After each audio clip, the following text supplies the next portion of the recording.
मान्यवर विधायक श्री अमरेंद्र दास। मान्यवर बाचस्पति महोदय, आम निर्वाचन मंडली रे 7टी महाविद्यालय अच्छी भितर सर्वबृहत एवं सर्वपुरातन हूँ स्वामी विवेकानंद स्वयंशासित महाविद्यालय।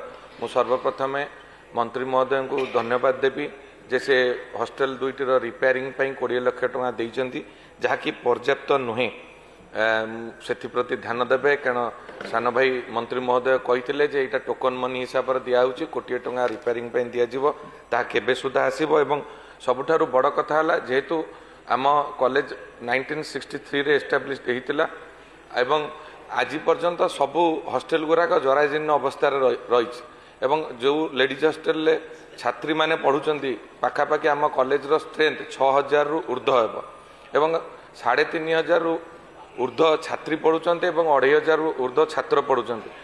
3टी ब्लॉक अच्छी लेडीज हॉस्टेल जार आगुरी स्ट्रेंथ थिला पाखापाखि 500 ता कमिक आसी 300 रे पहुँचलानी एवं जेंट्स हॉस्टेल माने कैपेसिटी आसी 80 रे पहुँचलानी। तेणु मु अनुरोध करी ए 2टी हॉस्टेल आउ 2टी लेखाए ब्लॉक अनुमति देले प्रदान कले छात्र छात्री माने उपकृत हेबे कारण बहुत दूर दूरांतर आसिक एठी पढ़ु। माननीय मंत्री माननीय बाचस्पति महोदय, उच्च शिक्षा विभाग रे पढ़ुवा छात्र छात्री मानक मध्यरु पाखापाखि 60% रु अधिक हेले छात्री एवं पीजी करुवा छात्र छात्री मानक मध्यरु 70% रु अधिक हेले छात्री। तेणु सबु विश्वविद्यालय कहतु महाविद्यालय कहतु बा सरकारी अनुदान प्राप्त महाविद्यालय गुड़िकर ए प्रकार समस्या विगत दिन रही आसी।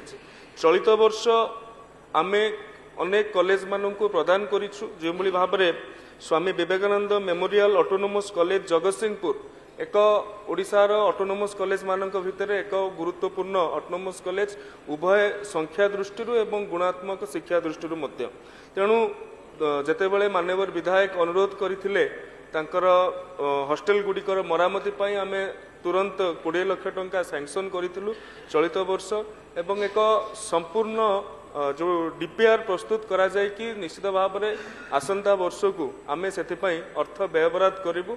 छात्र छात्री माने केउ भली भाव में ठीक ढंग रे रही कि आवासिक शिक्षा पाई परिबे सेति प्रति विभाग सचेतित अछि। महोदय।